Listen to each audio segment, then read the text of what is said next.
범범 김유정. 장인님 이제 내가 이렇게 뒤통수를 긁고 나이가 찼으니 성례를 시켜줘야 하지 않겠느냐고 하면 대답이 늘 이 자식아 성내고 뭐고 더 잘해야지 하고 만다. 이 잘해야 한다는 것은 내가 아니라 내 아내가 될 점순이의 기말이다. 내가 여기에 와서 돈 한 푼 안 받고 일하기를 3년하고 꼬박 7달 동안을 했다. 그런데도 미처 못 자랐다니까. 이 키는 언제야 자라는 겐지 짜장 영문 모른다. 일을 좀 더 잘해야 한다든지 혹은 밥을 많이 먹는다고 노상 걱정이니까 좀 덜 먹어야 한다든지 하면 나도 얼마든지 할 말이 많다. 하지만 점순이가 아직 어리니까 더 잘해야 한다는 말에는 어찌해 볼 수 없이 그만 벙벙하고 만다. 이래서 나는 애초 계약이 잘못된 걸 알았다. 이태면 이태, 3년이면 3년 기한을 딱 작정하고 일을 해야 할 것이다. 덮어놓고 딸이 잘하는 대로 성례를 시켜주마 했으니 누가 늘 지키고 사는 것도 아니고 그 키가 언제 자라는지 알 수 있는가? 그리고 난 사람의 키가 무럭무럭 자라는 줄만 알았지 붙박이 키에 옆으로만 벌어지는 몸도 있는 것을 누가 알았으랴. 때가 되면 장인님이 어련하랴 싶어서 군소리 없이 꾸벅꾸벅 일만 해왔다. 그런 말이다. 장인님이 제가 다 알아채서 참 너 일 많이 했다 그만 장가들어라 하고 살림도 내주고 해야 나도 좋을 것이 아니냐? 시치미로 딱 대고 도리어 그런 소리가 나올까 봐서 지레 펄펄 뛰고 이 야단이다. 명색이 좋아 대를 서이지 일하기에 싱겁기도 할 뿐더러 이건 참 아무것도 아니다. 숙맥이 그걸 모르고 점순이의 키 자라기만 까맣게 기다리지 않았나? 언젠가는 하도 갑갑해서 자를 가지고 덤벼들어서 그 키를 한번 재볼까 했다마는 우리는 장인님이 내외를 해야 한다고 해서 마주서 이야기도 한마디 하는 법 없다. 우물길에서 언제나 마주칠 적이면 겨우 눈어림으로 재보고 하는 것인데 그럴 적마다 나는 저만 집 가서 재미 기도하고 노뚝에다 침을 퇴뱉는다. 아무리 잘 봐야 내 겨드랑 밑에서 너물락말락 밤새 요 모양이다. 개돼지는 푹푹 크는데 왜 이리도 사람은 안 크는지 한동안 머리가 아프도록 궁리도 해보았다. 물동이를 잡고 있니까 뼈다구가 움츠러드나 보다 하고 내가 넌지시 그 물을 대신 길어도 주었다. 뿐만 아니라 나무를 하러 가면 선앙당에 돌을 올려놓고 점순이 키 좀 크게 해줍소사 그러면 다음엔 떡 갖다 놓고 고사 드릴 테니까 하고 치성도 한두 번 드린 것이 아니다. 어떻게 되먹은 긴지 이래도 막무가내니? 그랬네 어저께 싸운 것이지 결코 장인님이 밉다든가 해서가 아니다. 뭐를 묻다가 가만히 생각을 해보니까 또 싱겁다. 이 벼가 자라서 점순이가 먹고 좀 큰다면 모르지만 그렇지도 못한 걸 내 심어서 뭘 하는 거냐. 해마다 앞으로 축 붉어지는 장인님의 아랫배를 불리기 위하여는 조금도 심고 싶지 않다. 어이구야 난 뭐를 묻다 말고 배를 쓰다듬 보면서 그대로 논둑으로 기어올랐다. 그리고 겨드랑이에 꼈던 벼 담긴 키를 그냥 땅바닥에 털썩 떨어치며 나도 털썩 주저앉았다. 일이 암만 바빠도 나 배 아프면 그만이니까. 아픈 사람이 누가 일을 하느냐? 파릇파릇 돋아오르는 푸른 숲을 뜯어들고 다리에 거머리를 쑥쑥 문대며 장인님의 얼굴을 쳐다보았다. 논 가운데서 장인님도 이상한 눈을 해가지고 한참 날 노려보더니 넌 이 자식 왜 또 이래? 어? 배가 좀 아파서요 하고 푸르에 슬며시 쓰러지니까 장인님은 약이 올랐다. 저도 눈에서 철벙철벙 두그러 올라오더니 잡은 참내 멱살을 움켜잡고 뺨을 치는 것이 아닌가? 이 자식 일하다 말면 누굴 망해 놓을 셈이야. 이 대가리를 까놓을 자식. 장인님은 약이 오르면 이렇게 손버릇이 아주 못됐다. 또 사위에게 이 자식 저 자식 하는 이놈의 장인님은 어디 있느냐? 오죽해야 우리 동네에서 누구를 막론하고 그에게 욕을 안 먹은 사람은 명이 짧다 한다. 조그만 아이들까지도 돌아서면 욕피리 욕피리 하고 손가락질을 할 만치 두루 인심을 잃었다. 허나 인심을 정말 잃었다면 욕보다 읍의 배참봉댁 마름으로 더 잃었다. 본디 마름이란 욕 잘하고 사람 잘 치고 그리고 생김생기길 호박개 같아야 되는 거지만 장인님은 외양이 딱 됐다. 장인에게 닭 같은 걸 보내지 않는다든가 애벌론 맬 때 도와주지 않는다든가 하면 그해 가을에는 영락없이 땅이 뚝뚝 떨어진다. 그러면 밀부터 돈도 먹이고 술도 먹이고 안달재신으로 돌아치던 놈이 그 땅을 슬쩍 돌라앉는다. 이 바람에 장인님 집 외양간에는 눈깔 커다란 황소 한 놈이 절로 엉금엉금 기어들고 동네 사람들은 그 욕을 다 먹어가면서도 그래도 굽실굽실하는 게 아닌가. 그러나 내겐 장인님이 감히 큰 소리를 할 계지가 못 된다. 뒷생각은 못하고 뺨 한 개를 딱 때려놓고는 장인님은 무색해서 덤덤히 쓴 침만 삼킨다. 난 그 속을 퍽 잘한다. 조금 있으면 갈도 꺾어야 하고 모도 내야 하고 한참 바쁜 때인데 나 일 안 하고 우리 집으로 그냥 가면 그만이니까. 작년 이맘때도 트집을 좀 하니까 늦잠 잔다고 돌멩이를 집어던져서 자는 놈의 발목을 삐게 해놨다. 사나흘씩이나 건숨 끙끙 앓았더니 나중에는 거의 울상이 되지 않았는가. 예, 그만 일어나 일 좀 해라.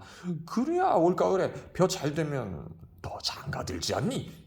그래 귀가 번쩍 뜨여서 그날로 일어나서 남의 이틀 품들일 논을 혼자 삶아 놓으니까 장인님도 눈깔이 커다랗게 놀랐다. 그럼 정말로 가을에 와서 혼인을 시켜줘야 원 경우가 옳지 않겠나. 벼썸을 척척 들여 쌓아도 다른 소리는 없고 물동을 일고 들어오는 점순이를 담배통으로 가리키며 이 자식아 미쳐 커야지 저걸 무슨 혼인을 한다고 그러니 원 하고 남 낯장만 불켜주고 그만이다. 홧김에 그저 이놈의 장인님 하고 대뚜레다 메꽂고 우리 고향으로 내뺄까 하다가 꾹꾹 참고 말았다. 참말이지 난 이 꼴하고는 집으로 차마 못 간다. 장가를 들러 갔다가 오죽 못 났어야 그대로 쫓겨왔느냐고 손가락질을 받을 테니까. 논둑에서 벌떡 일어나 한풀 죽은 장인님 앞으로 다가서며 난 갈테야유. 그동안 사경 계산해줘요. 너 사위로 왔지 어디 머슴살러 왔니? 그러면 얼른 성례를 해줘야 하나지요. 밤낮 부르만 먹고 해준다. 이 글쎄 내가 안 하는 거냐? 그년이 안 크니까 하고 얼음얼음 담배만 담으면서 늘 하는 소리를 또 늘어놓는다. 이렇게 따져나가면 언제든지 늘 나만 믿지고 만다. 이번엔 안 된다 하고 대뜸 구장님한테로 판단을 받으러가지고 소매자락을 내끌었다. 이 자식이 왜 이래 어른을. 안 간다고 뻗디디고 이렇게 호령은 제 마음대로 하지만 성인님 제가 내 기운은 못 당한다. 막 부려먹고 딸은 안 주고 게다가 땅땅 치는 건 다 뭐야? 그러나 내 사실 참 장인님이 미워서 그런 것은 아니다. 그 전날 왜 내가 쇠고개 맞은 봉우리 화전밭을 혼자 갈고 있지 않았느냐. 밭 가생리로 돌 적마다 야릇한 꽃내가 물컥물컥 코를 찌르고 머리 위에서 벌들은 가끔 붕붕 소리를 친다. 바위 틈에서 샘물 소리밖에 안 들리는 골짜기니까 맑은 하늘에 봄볕은 이불 속같이 따스하고 꼭 꿈꾸는 것 같다. 나는 몸이 나른하고 몸살이 나려고 그러는지 가슴이 울렁울렁하고 이랬다. 이렇게 노래를 하며 소를 부르면 여느 때 같으면 어깨가 으쓱으쓱한다. 웬일인지 밭을 반도 갈지 않아서 온몸이 맥이 풀리고 대고 짜증만 난다. 공연히 소만 드립다 두르기면 아니야 이 망할 자식의 소. 장인님의 소니까 다리를 꺾어줄라. 그러나 내 속은 정말 아냐 때문이 아니라 점심을 이고 온 점순이의 키를 보고 우라가 났던 것이다. 점순이는 뭐 그리 썩 예쁜 계집애는 못 된다. 그렇다고 또 개떡이냐 하면 그런 것도 아니고 꼭 내 아내가 돼야 할 만치 그저 툭툭하게 생긴 얼굴이다. 나보다 10년이 아래니까 올해 16인데 몸은 남보다 2살이나 덜 자랐다. 남은 잘도 혼칠 들을 거면 이거 위아래가 뭉툭한 것이 내 눈에는 할 일 없이 감참해 같다. 자매 중에는 감자매가 제일 맛좋고 예쁘니까 말이다. 둥글고 커다란 눈은 서글서글하니 좋고 좀 많이 찢어졌지만 입은 밥술이나 톡톡히 먹음직하니 좋다. 아따 밥만 많이 먹게 되면 팔자는 고만 아니냐. 그런데 한 가지 결점이 있다면 가끔가다 몸이 너무 빨리빨리 논다. 그래서 밥을 나르다가 때없이 풀밭에서 깨박을 쳐서 흙투성이 밥을 곧잘 먹인다. 안 먹으면 무안해할까 봐서 이걸 씹고 앉아 놀라면 으적으적 소리만 나고 돌을 먹는 겐지 밥을 먹는 겐지. 그러나 이날은 웬일인지 성한 밥 그대로 밭머리에 곱게 내려놓았다. 그리고 또 내외를 해야 하니까 저만큼 떨어져 이쪽으로 등을 향하고 웅크리고 앉아서 그릇 나기를 기다린다. 내가 다 먹고 물러섰을 때 그릇을 챙기는데 난 깜짝 놀라지 않았느냐. 고개를 푹 숙이고 밥 함지에 그릇을 포개면서 날도록 들으라는지 혹은 제 소린지 밤낮 일만 하다 말 텐가? 하고 혼자서 쫑알거린다. 고대 잘 내외하다가 이게 무슨 소린가 하고 난 정신이 얼떨떨했다. 그러면서도 한편 무슨 좋은 수가 있나 없는가 싶어서 나도 공중을 대고 혼잣말로 아이고 어떡해 하니까 성례시켜달라지 뭘 어떡해 하고 되알지게 쏘아붙이고 얼굴이 빨개져서 산으로 그저 도망친다. 나는 잠시 동안 어떻게 되는 심판인지 맥을 몰라서 그 뒷모양만 덤덤히 바라보았다. 봄이 되면 온갖 초목이 물이 오르고 싹이 트고 한다. 사람도 아마 그런가 보다. 하고 며칠 내 부쩍 자란 듯 싶은 점순이가 여간 반가운 것이 아니다. 이런 걸 멀쩡하게 아직 어리다고 하니까. 우리가 구장님을 찾아갔을 때 그는 쌀이문 밖에 있는 돼지우리에서 죽을 퍼주고 있었다. 서울에 좀 갔다 오더니 사람은 점잖아야 한다고 윗수염이 얼른 보면 지붕 위에 앉은 제비꼬랑지 같다. 양쪽으로 뾰족히 뻗치고 그걸 에헴하고 늘 쓰다듬는 손버릇이 있다. 우리를 멀뚱히 쳐다보고 미리 알아채는지 왜 일들 하다 말고 그래? 하더니 손을 올려서 그 에헴을 한번 후딱이다. 구장님, 우리 장인님과 처음에 계약하기를. 먼저 덤비는 장인님을 뒤로 떠다밀고 내가 허둥허둥 달려들다가 가만히 생각하고 아니 우리 빙장님과 처음에 하고 첫 번부터 다시 말을 고쳤다. 장인님은 빙장님 해야 좋아하고 밖에 나와서 장인님 하면 괜시리 고를 내려고 든다. 뱀도 뱀이라고 하면 좋으냐고. 창피스러우니 남 듣는 데는 제발 빙장님 빙모님 하라고 늘상 당조짐을 받아오면서 난 그것도 자꾸 잊는다. 지금도 장인님 하다 옆에서 내 발등을 꾹 밟고 곁눈질을 흘리는 바람에 겨우 알았지만 구장님도 내 이야기를 자세히 듣더니 퍽 딱한 모양이었다. 하기야 구장님뿐만 아니라 누구든지 다 그럴 게다. 길게 길러둔 새끼 손톱으로 코를 후벼서 저리 탁 튀기며 그럼 봉필씨 얼른 성례를 시켜주구려. 그렇게까지 제가 하고 싶다는 걸. 하고 내 짐작대로 말했다. 그러나 이 말에 장인님이 삿대질로 눈을 부라리고 성내고 뭐고 계집애 년이 미쳐 자라야 할 게 아닌가 하니까 그만 멀수룩해져서 입맛만 쩍쩍 다실 뿐이 아닌가.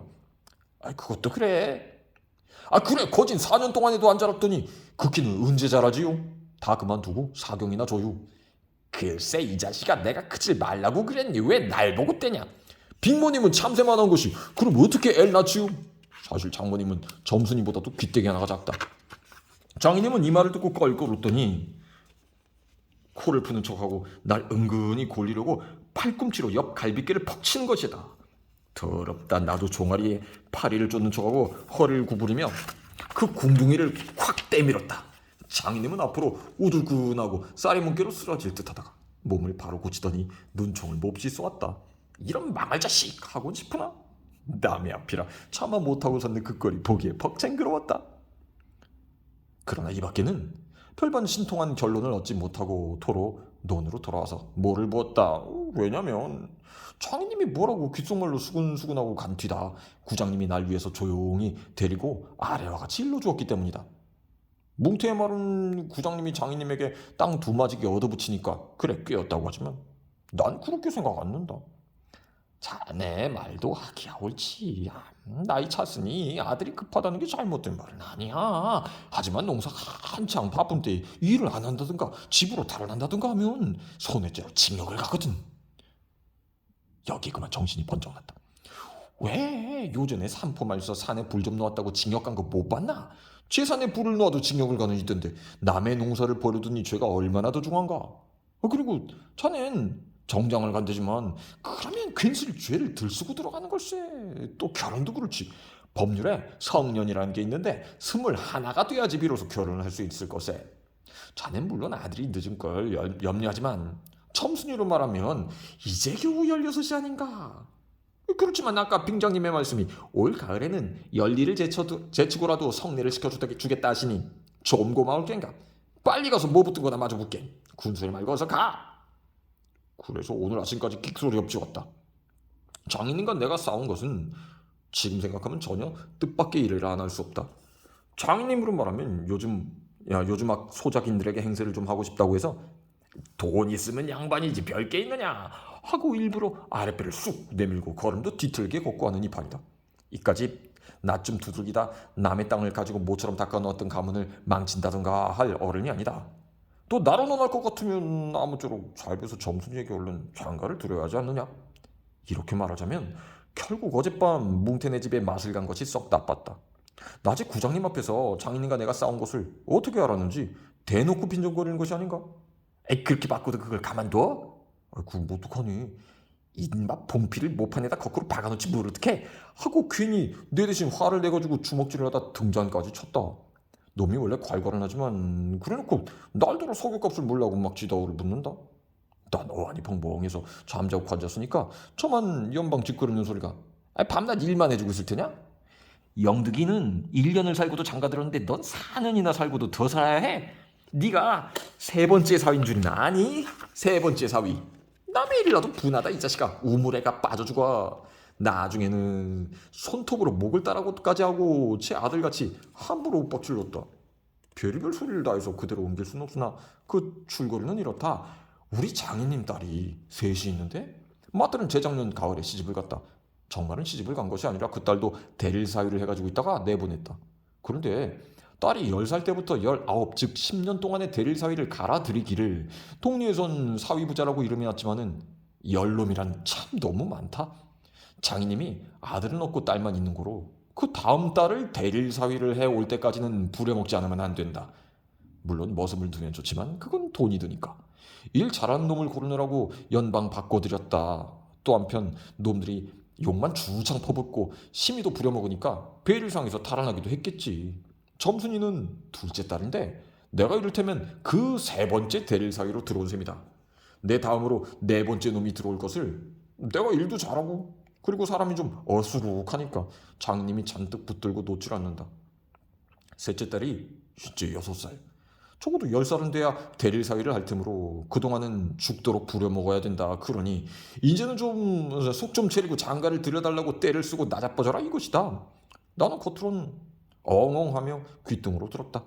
뭉태는 땅을 얻어붙이다가 떨어진 뒤로는 장인님만 보면 공연히 못 먹어서 으른거린다. 그것도 장인님이 저 달라고 할 적에 제 집에서 위한다는 그 감투. 예전에 원님이 쓰던 것이라나. 옆구리에 뻥뻥 젖먹은 걸레를 선뜻 주었더라면 그럴 리도 없었던걸. 그러나 나는 뭉태란 놈의 말을 완전히 고지 듣지 않았다. 만약 고지 들었다면 간밤에어서 장인님과 싸웠지 무사히 있었을 리가 없지 않은가. 그러니 따르기까지 인심을 잃은 장인님이 혼자 나빴다. 정말일지 나는 점순이가 아침상을 가지고 나올 때까지는 오늘은 또 얼마나 밥을 담았나 하고 이것만 생각했다. 상인은 된장찌개하고 간장 한 종지, 조밥 한 그릇, 그리고 밥보다도 수부룩하게 담은 산나물이 한 대접 이렇다. 나물은 점순이가 틈틈이 오니까 2대접이고 4대접이고 멋대로 먹어도 주구나. 밥은 장인님이 한 사발 외엔 더 주지 말라고 해서 안 된다. 그런데 점순이가 그 상을 내 앞에 내려놓으며 제 말로 짓거리는 소리가 구장님한테 갔다 그냥 온담 그래? 하고 엊그제 산에서 와같이 대우 쫑알거린다. 나는 내가 더 단단히 덤비지 않고 만 것이 좀 어리석었다. 속으로 그랬다. 나도 저쪽 벽을 향하여 외면하면서 내 말로 안 된다는 걸 그럼 어떡한다 하니까 수염을 잡아치지 그냥 너 바보야? 하고 또 얼굴이 빨개지면서 성을 내며 안으로 살쭉하니 뛰어들어가지 않느냐. 이때 아무도 본 사람이 없었기에 망정이지 보았다면 내 얼굴이 애미 이른 황새 새끼처럼 가엾다 했을 것이다. 사실 이때만치 슬펐던 일이 또 있었는지 모른다. 다른 사람은 암만 못생겼다 해도 괜찮지만 내 아내들 점순이가 병신으로 본다면 참 신세는 따분하다. 밥을 먹은 뒤 지게를 쥐고 일터로 가려 하다 도로 벗어던지고 바깥마다 공석 위에 드러누워서 나는 차라리 죽는 이만 같이 못하다 생각했다. 내가 일 안 하면 창희님 저는 나이가 들어 못하고 결국 농사 못 짓고 만다. 뒷짐으로 트림을 꿀꺽하고 대문 밖으로 나오다 날 보고서 이 자식 또 왜 이러니? 관격이 났어요. 아이고 배야. 기껏 밥 처먹고 무슨 관격이야. 남의 농사 버리면 이 자식아 징역 간다 봐라. 가도 좋아요. 아이고 배야. 참말 난 일 안 해서 징역 가도 좋다고 생각했다. 나중에 아들을 낳아도 그 앞에서 바보 이렇게 별명을 들을 테니까 오늘은 10쪽이 난데도 결정을 내고 싶었다. 정희님이 일어나라고 해도 내가 안 일어나니까 눈에 독이 올라서 저편으로 휑하니 가더니 지게 막대기를 들고 갔다. 그리고 그걸로 내 허리를 마치 돌 떠넘기듯이 쿡 찍어서 넘기고 했다. 밥을 잔뜩 먹어 딱딱한 배가 그럴 적마다 퉁겨지면서 벨창이 꼿꼿한 것이 여간 캥기지 않았다. 그래도 안 일어나니까 이번에는 배를 지게 막대기로 위에서 쿡쿡 찌르고 발길로 옆구리를 차고 했다. 장인님은 원체 심청이 굳어서 그렇지만 나도 저만 못하지 않게 배를 치었다.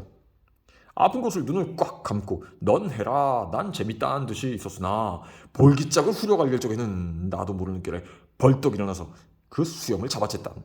그러나 내 고일난 것이 아니라 정말은 아까부터 벽 뒤 울타리 구멍으로 점순이가 우리들의 꼴을 몰래 엿보고 있었기 때문이다.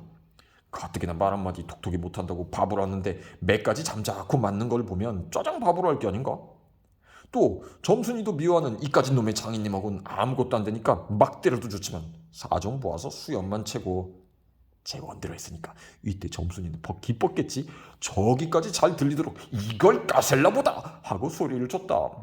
장인님은 더 약이 바짝 올라서 잡은 참지기 막대기로 내 어깨를 그냥 내려 갈겼다. 정신이 다 아찔하다. 다시 고개를 들었을 때 그땐 나도 온몸에서 약이 올랐다. 흰 녀석의 장인님을 하고 눈에서 불이 펑 나서 그 아래 바지는 넝아래로 그대로 더미로 굴려버렸다. 부려만 먹고 왜 성내 하나 주? 난 이렇게 호령했다. 하지만 장인님이 선뜻 오냐 내일이라도 성내시켜주마 했으면 나도 성가신 걸 그만두었을지 모른다. 나야 이러면 때린 건 아니니까 나중에 장인 쳤다는 누명도 안 들을 터이고 얼마든지 해도 좋다.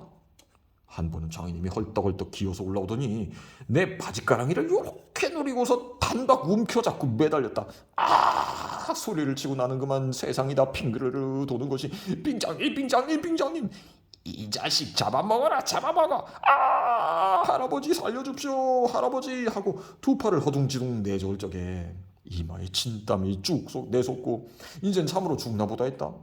그래도 장인님은 놓질 않더니 내가 기어이 땅바닥에 쓰러져서 거진 까무러치게 되니까 놓는다. 더럽다 이게 장인님인가. 나는 한참을 모질라고 쩔쩔맸다. 그러나 얼굴을 드니 사지가 부르르 떨리면서 나도 엉금엉금 기어가 장인님의 바짓가랑이를 꽉 움키고 낚아잡았다. 내가 머리가 터지도록 매를 얻어맞은 것이 이 때문이다. 그러나 여기가 또한 우리 장인님이 유달리 착한 곳이다. 여느 사람이면 사경을 주어서라도 당장 내쫓았지. 터진 머리를 불솜으로 손수 찢어주고 호주머니에 희연 한 봉을 넣어주고 그리고 올가을엔 꼭 성례를 시켜주마. 앞만 말고 가서 뒷골에 콩밭이나 얼른 갈아라 하고 등을 두들겨줄 사람이 누구냐? 나는 장인님이 너무나 고마워서 어느덧 눈물까지 났다. 점순이를 남기고 인젠 내쫓기려니 하다 뜻밖의 말을 듣고 빙장님 이제 다시는 안 그러겠어요 이렇게 맹세를 하며 부랴부랴 지게를 지고 일터로 갔다. 그러나 이때는 그걸 모르고 장인님을 원수로만 여겨서 잔뜩 잡아당겼다. 아 이놈아 놔라 놔. 장인님은 헛손질하며 솔개 맺힌 달개 소리를 연해 질렀다. 놓긴 왜? 이왕이면 호되게 혼을 내주리라 생각하고 짓궂게 더댕겼다. 그렇지만 장인님이 땅에 쓰러져서 눈에 눈물이 핑 도는 것을 보고 좀 겁도 났다. 할아버지 놔라 그래도 안 되니까 예 점순아 이 약장에 안에 있었던 장모님과 점순이가 헐레벌떡하고 단숨에 뛰어나왔다. 나의 생각에 장모님은 제 남편이니까 역성을 하는지도 모른다. 그러나 점순이는 내 편을 들어서 속으로 고소해야겠지. 그런데 대체 이게 웬 속인지 지금까지도 난 영문을 모른다. 아버지를 혼내주기는 제가 하라고 해놓고 이제 와서는 달겨들며 그분이 이 망할 게 아버지 죽이네 하고 귀를 뒤로 잡아당기며 마냥 우는 것이 아니냐. 그만 여기에 기운이 탁 꺾여 나는 얼빠진 등신이 되고 말았다. 장모님도 덤벼들어 한쪽 귀마저 뒤로 잡아채면서 또 우는 것이다. 이렇게 꼼짝도 못하게 해놓고 장인님은 지게 막대기를 들어서 사뭇 내려조졌다. 그러나 나는 구태여 피하려 하지도 않고 암만 해도 그 속을 알 수 없는 점순이의 얼굴만 멀거니 들여다보았다. 이 자식 장인 입에서 할아버지 소리가 나오도록 해!